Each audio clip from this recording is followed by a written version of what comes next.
Welcome to exam सहपाठी। आज के इस वीडियो में हम लोग प्रैक्टिस सीरीज 8 में गुप्तकाल और पुष्यभूति वंश के कुछ महत्वपूर्ण प्रश्नों को अध्ययन करेंगे। तो आइए इसको स्टार्ट करते हैं सॉल्व करना। सबसे पहला देखते हैं कि निम्नलिखित में से किनके दरबार में नवरत्न निवास करते थे। तो गुप्त काल में किसके जो है दरबार में नवरत्न निवास करते थे। तो इसका जो सही आंसर होगा वो क्या होगा। तो इसका सही आंसर होगा आपका चंद्रगुप्त द्वितीय के।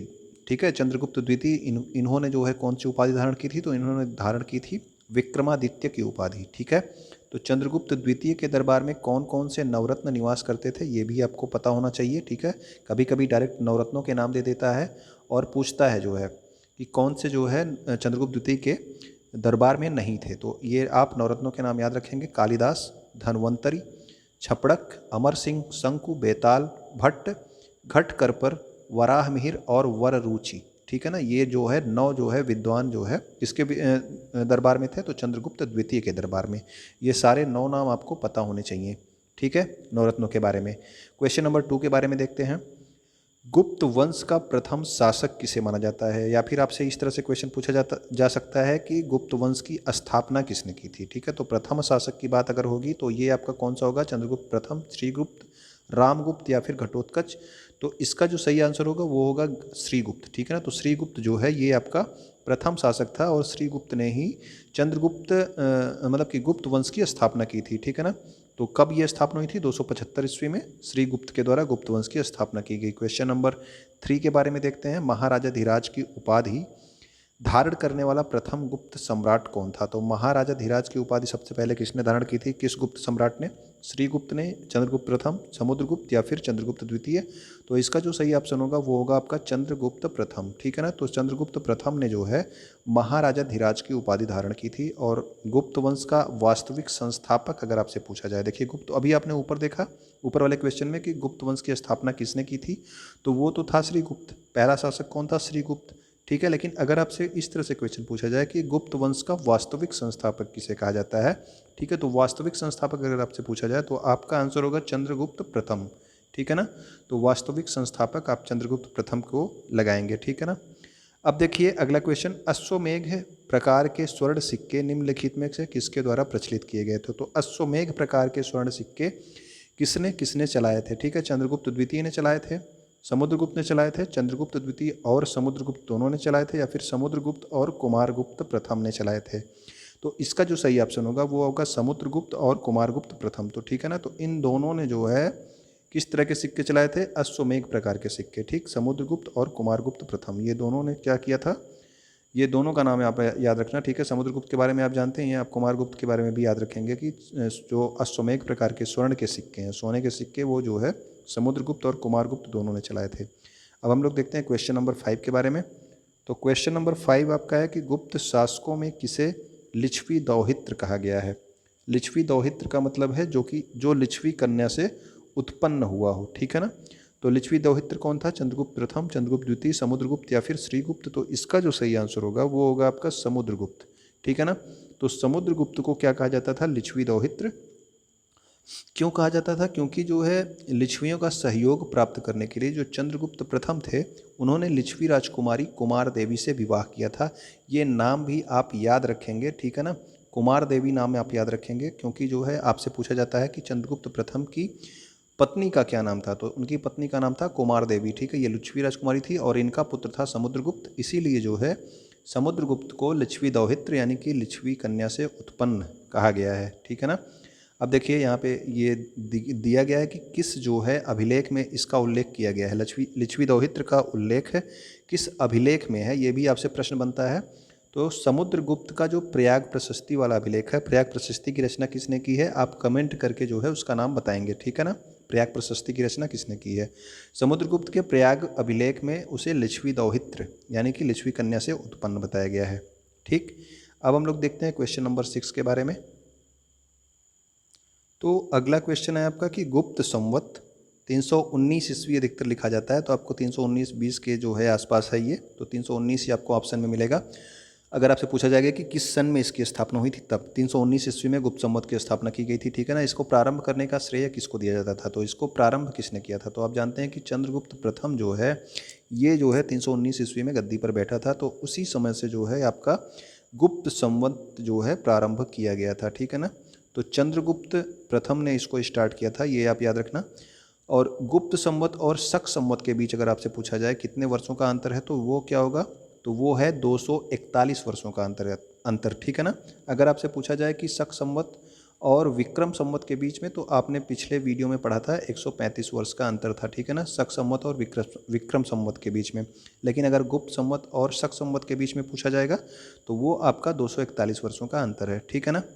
और शक संवत की शुरुआत कब हुई थी, ये भी जो है आप कमेंट करके बताएंगे, शक संवत की शुरुआत कब हुई थी, कमेंट करके बताएंगे, क्योंकि ये इंपॉर्टेंट क्वेश्चन है, आपके एग्जाम्स में हमेशा पूछा जाता है। अगला क्वेश्चन है, समुद्रगुप्त की इलाहाबाद प्रयाग प्रशस्ति की रचना किसने की। ये अभी आपसे ऊपर क्वेश्चन पूछा गया था, आपने कमेंट किया होगा, मुझे पता है, तो इसका आंसर भी आपको पता होगा। इसका जो है प्रयाग प्रशस्ति की रचना जो है हरिसेन ने की थी, ठीक है ना। तो हरिसेन ने की थी इसकी रचना, हरिसेन। इलाहाबाद के अशोक स्तंभ अभिलेख पर हरिसेन द्वारा समुद्रगुप्त का प्रशंसात्मक वर्णन किया गया है। आपसे ये भी क्वेश्चन पूछा जाता है कि प्रशस्ति का क्या मतलब होता है, तो प्रशस्ति का मतलब होता है किसी की प्रशंसा करना, ठीक है ना। किसी भी राजा की प्रशंसा में अगर कोई भी वर्णन किया गया है, कोई भी चीज़ लिखा गया है, तो वो आपका प्रशस्ति कहलाता है, ठीक। तो ये जो आपका इलाहाबाद का जो है जिस पे ये समुद्रगुप्त की प्रयाग प्रशस्ति लिखी गई है, ये मुख्यतः जो है किसका था, अशोक का स्तंभ अभिलेख था। और ये कहाँ पे था, ये पहले जो है कौशाम्बी में था, कौशाम्बी में था। लेकिन जो है जो अकबर था, ठीक है ना, मुग़ल बादशाह जो अकबर था, वो जो है उसको कौशाम्बी से ले आके इलाहाबाद का जो किला है वहाँ पे इसको रखवाया, ठीक है ना। तो इसमें समुद्रगुप्त की विजयों का उल्लेख है, और इसके अलावा इस स्तंभ पर जहांगीर और बीरबल का भी विवरण है, ठीक है ना, ये भी आप याद रखेंगे। अब हम देखते हैं अगले क्वेश्चन की ओर। क्वेश्चन नंबर 8 में, किसने जो है समुद्रगुप्त को भारत का नेपोलियन कहा है। तो आपको ये तो पता है कि समुद्रगुप्त को भारत का नेपोलियन कहा जाता है, ठीक है। क्वेश्चन में आगे आपसे पूछा जा सकता है कि ये जो है समुद्रगुप्त को भारत का नेपोलियन किसने कहा है, तो ठीक है। तो इसका जो सही आंसर होगा वो होगा डॉक्टर वी.ए. स्मिथ, या फिर आपको आंसर में मिलेगा विंसेंट स्मिथ, ठीक है ना। तो समुद्रगुप्त को भारत का नेपोलियन किसने कहा है, डॉक्टर वी.ए. स्मिथ या फिर डॉक्टर विंसेंट स्मिथ, ठीक है ना। ये दोनों नाम आप याद रखेंगे, मतलब कि नाम एक ही आदमी के हैं, वी का मतलब विंसेंट ही है, ठीक है। तो आपको ये मिल सकता है या फिर ये मिल सकता है, ठीक है। तो समुद्रगुप्त को भारत का नेपोलियन कहा जाता है, ये आपको पता है। और किसने कहा था, ये कहा था डॉक्टर वी.ए. स्मिथ या फिर डॉक्टर विंसेंट स्मिथ ने। समुद्रगुप्त कभी पराजित नहीं हुआ था, ठीक है ना, ये भी याद रखना। और समुद्रगुप्त ने जो है दक्षिण भारत के कितने शासकों को पराजित किया था, ये भी प्रश्न पूछा जा चुका है। तो दक्षिण भारत के 12 शासकों को पराजित किया था, और वह एक कुशल संगीतज्ञ भी था। आपसे एक क्वेश्चन और पूछा जाता है कि किसको जो है सिक्कों पर वीणा बजाते हुए दिखाया गया है, ठीक है ना, किसको जो है सिक्कों पर वीणा बजाते हुए दिखाया गया है, तो वो दिखाया गया है किसको, आपके समुद्रगुप्त को, ठीक है ना। तो उसी से जो है इतिहासकार इसको कुशल संगीतज्ञ जो है मानते हैं, ठीक। अगला क्वेश्चन देखते हैं हम लोग। क्वेश्चन नंबर 9 में, प्रथम गुप्त शासक जिसने परम भागवत की उपाधि धारण की थी। तो परम भागवत की उपाधि किसने धारण की थी, ये आपको पता होना चाहिए। श्रीगुप्त ने, चंद्रगुप्त द्वितीय, कुमारगुप्त या फिर समुद्रगुप्त। तो इसका जो सही आंसर होगा वो होगा चंद्रगुप्त द्वितीय, ठीक है ना। तो चंद्रगुप्त द्वितीय ने जो है परम भागवत की उपाधि धारण की थी। और जो है इसके अलावा जो है विक्रमादित्य की उपाधि धारण की थी। और आपसे मिल सकता है एक ये जो है सकारी, ठीक है ना, ये भी आप याद रखना, ठीक है। शकों को हराने के बाद सकारी विक्रमादित्य की उपाधि धारण की थी। कभी कभी जो है विक्रमादित्य नहीं देता है, आपसे ये वाला पूछ लेता है कि सकार की उपाधि किसने धारण की थी। तो सकार की उपाधि भी जो है किसने धारण की थी, तो वो चंद्रगुप्त द्वितीय ने धारण की थी, ठीक है ना। तो चंद्रगुप्त द्वितीय ने शकों को हराकर सकारी विक्रमादित्य की उपाधि धारण की थी। चंद्रगुप्त द्वितीय के अन्य नाम आपसे ये पूछा जाता है, देखिए ये नाम भी आप याद रखना, देवगुप्त, ठीक है ना। आपसे पूछा जाता है कि देवगुप्त जो है किस गुप्त शासक का नाम था, तो अन्य नाम था। तो ये जो है चंद्रगुप्त के अन्य नाम हैं कौन कौन से, देवगुप्त, देवराज और देवश्री, ठीक है ना। तो ये तीनों जो है चंद्रगुप्त द्वितीय यानी कि चंद्रगुप्त विक्रमादित्य के नाम हैं, ठीक। अब हम लोग देखते हैं क्वेश्चन नंबर 10 को। मेहरौली स्तंभ लेख किस शासक से संबंधित है। तो मेहरौली स्तंभ लेख आपको पता है, ये भी आपका जो है किससे संबंधित है, तो ये भी आपके चंद्रगुप्त द्वितीय यानी कि चंद्रगुप्त विक्रमादित्य से संबंधित है, ठीक। मेहरौली का स्तंभ लेख किससे संबंधित है, चंद्रगुप्त द्वितीय से।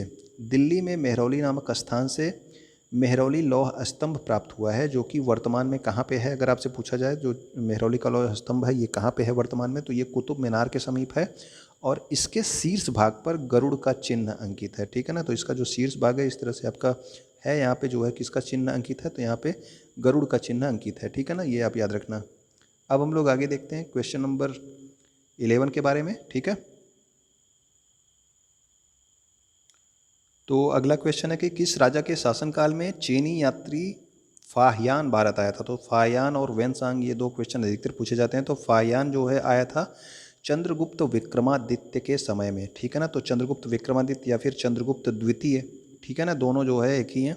ठीक, तो इनके समय में आया था फाहियान भारत। और आप बताएंगे कि वेनसांग जो है किसके समय में भारत आया था। ठीक, कमेंट करके आप बताएंगे।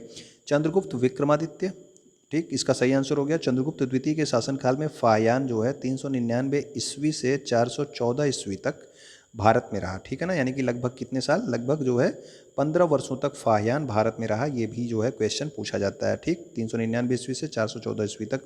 और फाहियान किसके समय में आया था, चंद्रगुप्त विक्रमादित्य या फिर चंद्रगुप्त द्वितीय कह सकते हैं आप इसे। क्वेश्चन नंबर 12 के बारे में देखते हैं। हूणों के आक्रमण का उल्लेख हमें कहाँ से मिलता है। तो हूणों ने आक्रमण किया था किसके समय में, आपको पता है। आपको पता है कि ये आक्रमण हुआ था अस्कंदगुप्त के समय में। तो अस्कंदगुप्त का जो है जो भीतरी अभिलेख है, ठीक है ना, इससे जो है हमें हूणों के आक्रमण के बारे में पता चलता है। तो जो हूणों के आक्रमण का उल्लेख कहाँ मिलता है, तो भीतरी अभिलेख में। और भीतरी अभिलेख है कहाँ पे, तो आप लोग याद रखना, उत्तर प्रदेश से संबंधित है ये। तो ये जो है भीतरी स्तंभ लेख जो है गाजीपुर उत्तर प्रदेश में है। ठीक है ना, इसमें जो है पुष्यमित्रों और हूणों के साथ अस्कंदगुप्त के युद्ध का वर्णन किया गया है। ठीक है ना, पुष्यमित्रों के साथ भी इसने युद्ध किया था अस्कंदगुप्त ने, और हूणों के साथ भी इसने युद्ध किया था। तो इस युद्ध में अस्कंदगुप्त ने क्या किया, मतलब कि इसमें जो आपका इसमें जो पूछा गया है हूणों के आक्रमण का उल्लेख, तो ठीक है ना, तो हूणों के साथ जो आक्रमण किया था इसमें अस्कंदगुप्त ने क्या किया, हूणों को पराजित किया। ठीक है ना, और इस जो अभिलेख है भीतरी अभिलेख में, इसमें इन दोनों के साथ युद्धों का वर्णन दिया गया है। ठीक है ना, पुष्यमित्र के साथ जो है, मतलब पुष्यमित्रों और हूणों दोनों के साथ। तो ये आप भीतरी स्तंभ अभिलेख कहाँ पे है ये भी याद रखेंगे, गाजीपुर उत्तर प्रदेश में। क्वेश्चन नंबर 13 पे आते हैं। गुप्त काल को क्लासिक युग क्यों कहते हैं। तो गुप्त काल को क्लासिक युग क्यों कहा जाता है, आप बताइए। वाणिज्य और व्यवसाय की प्रगति ज़्यादा हुई थी उस वजह से, कला और साहित्य की वजह से, या फिर तकनीकी प्रगति हुई थी, या फिर सार्वभौमिक सत्ता के कारण। तो इसको जो है क्लासिक युग या फिर स्वर्ण युग गुप्त काल को कहा जाता है। ये आपसे क्वेश्चन बनता है। तो इसका जो सही आंसर है वो कला और साहित्य की प्रगति के कारण है। ठीक है ना, तो गुप्त काल को स्वर्ण युग भी कहा जाता है। ये भी आपसे पूछा जाता है किस काल को स्वर्ण काल कहा जाता है या फिर स्वर्ण युग कहा जाता है। तो ये आपका गुप्त काल है। इसको क्लासिक युग अथवा भारत का पेरिक्लीज युग आदि नामों से जाना जाता है। तो ये तीनों नाम आप याद रखना। ठीक है ना, क्लासिक युग भी याद रखना आप लोग। उसके अलावा भारत का पेरिक्लीज युग, ठीक है, ये भी आपसे पूछा जा सकता है। या फिर स्वर्ण युग तो हमेशा क्वेश्चन में पूछा ही जाता है। ठीक है ना, तो ये वाला चीज़ें आप याद रखना। ये आपका किस काल से संबंधित है, गुप्त काल से संबंधित है। क्वेश्चन नंबर 14 पे आते हैं। निम्नलिखित विद्वानों में से किसने यह सिद्ध किया था कि धरती गोल है और अपनी धुरी पर चक्कर काटती है। तो ये जो है किस विद्वान ने किया था, आर्यभट्ट, वराहमिहिर, ब्रह्मगुप्त या फिर सुश्रुत ने। ठीक है ना, तो ये जो है जो था ये कौन था, ये था आपका आर्यभट्ट ने कहा था कि धरती गोल है और अपनी धुरी पर चक्कर काटती है। अच्छा ये बताइए कि इन सब में जो है इसके जो है गुप्त काल में आपको गुरुत्वाकर्षण का भी सिद्धांत दिया था, वो किसने दिया था। अगर आपको पता हो तो आप जो है कमेंट करके बताएंगे। आपको थ्योरी में बताया गया है। ठीक है ना, गुरुत्वाकर्षण का सिद्धांत किसने दिया था गुप्त काल में। ठीक है, तो आर्यभट्ट जो है इसका सही आंसर है। तो आर्यभट्ट जो है गुप्तकालीन सर्वश्रेष्ठ गणितज्ञ और ज्योतिषी थे। इन्होंने दशमलव प्रणाली का विकास किया और पाई का मान भी इन्होंने बताया था। ठीक है, अगर आपसे पूछा जाए कि दशमलव प्रणाली का विकास किसने किया, तो वो भी आर्यभट्ट ने किया था। और पाई का मान 3.1416 होता है, ये किसने बताया, ये भी जो है किसने बताया, आर्यभट्ट ने। ठीक, ये गुप्तकालीन जो है गणितज्ञ और ज्योतिषी थे। क्वेश्चन नंबर 15 पे आते हैं। गुप्तकालीन दशावतार मंदिर कहाँ पे स्थित है। तो ये मंदिरों के बारे में आपसे पूछा जाता है। तो ठीक है ना, तो दशावतार मंदिर जो है आपका ये कहाँ पे है, तो ये है आपके देवगढ़ में। ठीक है ना, तो देवगढ़ कहाँ पे है, ललितपुर उत्तर प्रदेश में। इसके अलावा जो है मैंने यहाँ पे कुछ मंदिरों को जो है शामिल किया है जो कि गुप्तकालीन मंदिर है, और ये जो है आपसे क्वेश्चंस एग्जाम में पूछे जाते हैं। ठीक है ना, तो इन सारे मंदिरों को भी आप देख लेंगे। सारे मंदिरों का अलग अलग क्वेश्चन ना बना के एक जो है टेबल में मैंने यहाँ पे शामिल कर लिया है। तो इस टेबल का आप लोग क्या करिए कि स्क्रीनशॉट ले लीजिए। ठीक है ना, स्क्रीनशॉट इसका ले लीजिए कि विष्णु मंदिर कहाँ पे है, आपसे पूछा जाता है। तिगवा, जबलपुर मध्य प्रदेश गुप्तकालीन। शिव मंदिर जो है भूमरा मध्य प्रदेश में है। इसके अलावा आपका पार्वती मंदिर कहाँ पे है, तो नचना कुठार मध्य प्रदेश में। शिव मंदिर आपका एक खोह में है। इसके अलावा दशावतार मंदिर का क्वेश्चन अभी आपने देखा, देवगढ़ उत्तर प्रदेश में। भीतर गांव मंदिर भी आपसे पूछा जाता है, ये भी आप याद रखना। भीतर गांव मंदिर कहाँ पे है, तो ये है आपके कानपुर उत्तर प्रदेश में, ठीक है ना। तो उत्तर प्रदेश वाले भी जो है आप याद रख लीजिएगा अच्छे से, ठीक। अब जो है आपका अधिकतर ये पूछा जाता है नचना कुठार मंदिर कहाँ पे है, ठीक है ना। तो ये नचना कुठार मंदिर ये पार्वती मंदिर है, ये भी याद रखना। बोमरा क्या है, शिव मंदिर है, ठीक। सती प्रथा का उल्लेख करने वाला प्रथम अभिलेख कौन था, ऐहोल अभिलेख, जूनागढ़ अभिलेख, मंदसौर अभिलेख या फिर एरण अभिलेख। तो इसका जो सही आंसर है वो आपका होगा एरण अभिलेख, ठीक है ना। तो सती प्रथा का उल्लेख सबसे पहले कहाँ पे मिला था, तो ये है आपके एरण अभिलेख में। इसके अलावा आपको बताना है क्वेश्चन में कि स्वयंवर, स्वयंवर, ठीक है ना, स्वयंवर आप जानते हैं, स्वयंवर का जो है उल्लेख किस अभिलेख में मिलता है, इसको आप कमेंट करके बताएंगे स्वयंवर का उल्लेख। और जिसको आंसर नहीं आता है आप लोग कमेंट चेक कर लीजिएगा, ठीक है ना कोई आपको सही आंसर जरूर बताएगा, ठीक। अब देखिए अगला क्वेश्चन, क्वेश्चन नंबर 17। मैंने आंसर इसलिए नहीं बता रहा हूँ क्योंकि अगर आप सर्च करके भी यहाँ पे कमेंट करेंगे तो आपको हमेशा के लिए वो याद हो जाएगा, ठीक है ना। तो अगला क्वेश्चन है कि गुप्तकालीन स्वर्ण मुद्राओं को क्या कहा जाता था। तो गुप्तकालीन जो स्वर्ण मुद्राएं थी उनको हम क्या कहते थे, देखिए निष्क, पर्ण, दीनार या फिर कौड़ी। तो जो गुप्तकालीन की जो स्वर्ण मुद्राएं हैं, स्वर्ण मुद्राओं को तो हम क्या कहते थे, दीनार कहते थे, ठीक है ना। ये आप याद रखना कि स्वर्ण मुद्राओं को गुप्त काल की क्या कहा जाता था और जो चांदी की मुद्राएं थी उनको क्या कहा जाता था। तो ये दोनों आपके क्वेश्चन बनते हैं, तो दोनों क्वेश्चन आपको यहाँ पे मिल जाएंगे। स्वर्ण मुद्राओं को कहा जाता था दीनार, और गुप्तकालीन रजत या फिर आप समझ लीजिए कि जो चांदी की मुद्राएं थी, रजत या फिर चांदी की जो मुद्राएं थी उनको कहा जाता था रूपक या फिर रूप्यक, ठीक है ना। तो रूपक या फिर रूप्यक कहा जाता था चांदी की मुद्राओं को, और जो आपके सोने की मुद्राएं थी उनको बोला जाता था दीनार, ठीक है। अब हम लोग अगले क्वेश्चन की ओर चलते हैं, क्वेश्चन नंबर 18 की ओर।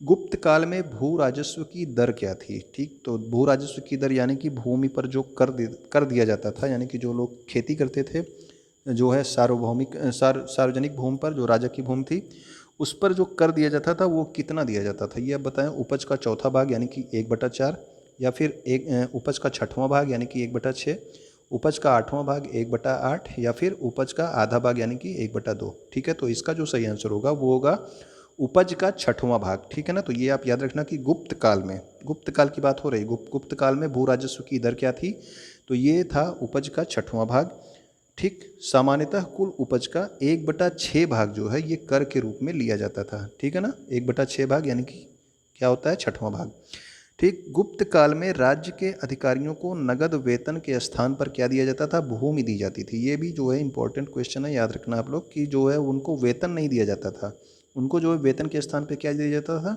जो अधिकारी थे उन्हें भूमि दी जाती थी, ठीक है ना। अब हम लोग क्वेश्चन नंबर 19 पे आएंगे। 19 में क्या है कि गुप्त काल में भुक्ति क्या थी। तो भुक्ति क्या होती है गुप्त काल में, ये आप बताएंगे।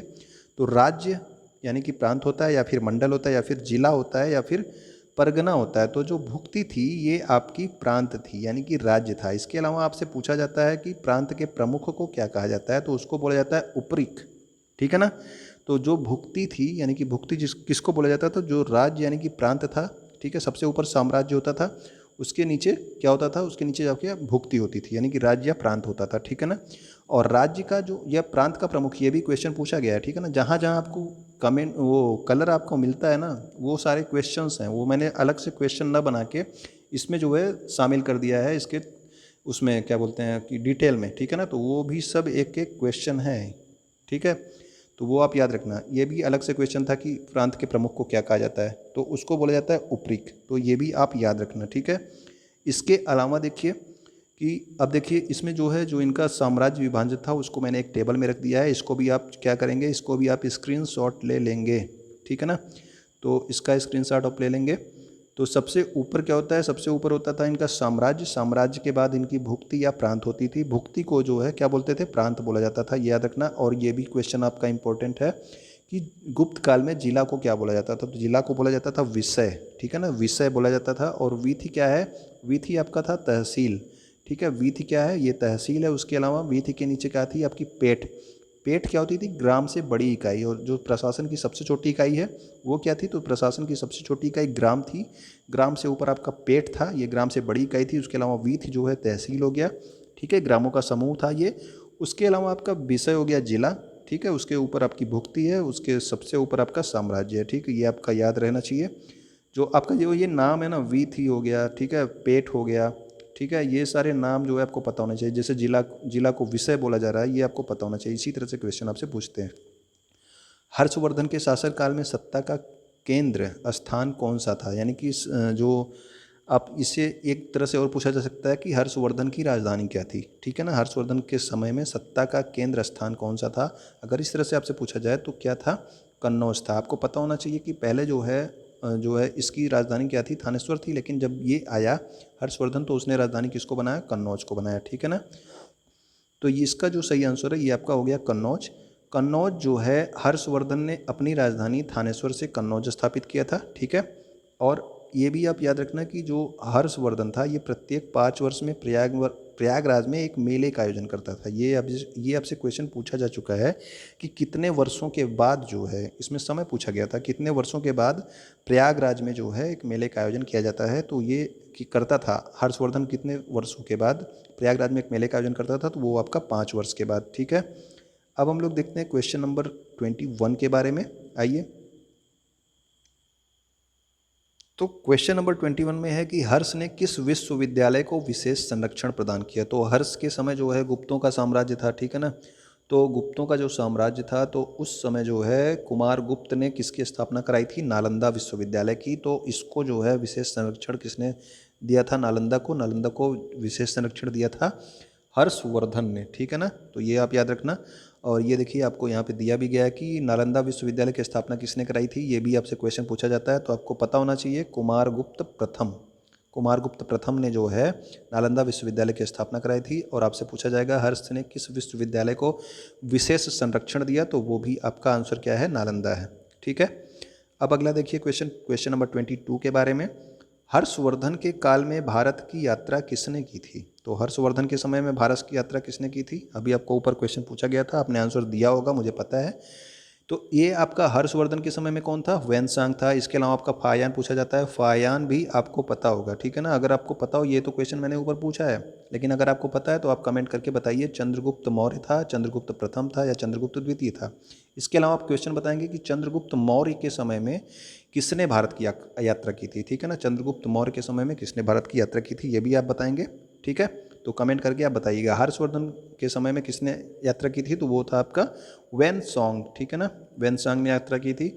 और ये भी आपसे पूछा जाता है कि जब वेनसांग आया था तो उस समय नालंदा विश्वविद्यालय के प्राचार्य कौन थे? ठीक है, तो ये कौन थे? आपके शीलभद्र थे। आपसे ये भी क्वेश्चन पूछा गया है कि वेनसांग की जो है जब ये आया था तो इसका स्वागत किसने किया था? तो इसका स्वागत किसने किया था? तो आचार्य शीलभद्र ने किया था। ठीक है ना, तो ये जो है नालंदा विश्वविद्यालय के प्राचार्य थे। तो शीलभद्र का नाम भी इंपॉर्टेंट है, आप लोग जरूर याद रखना।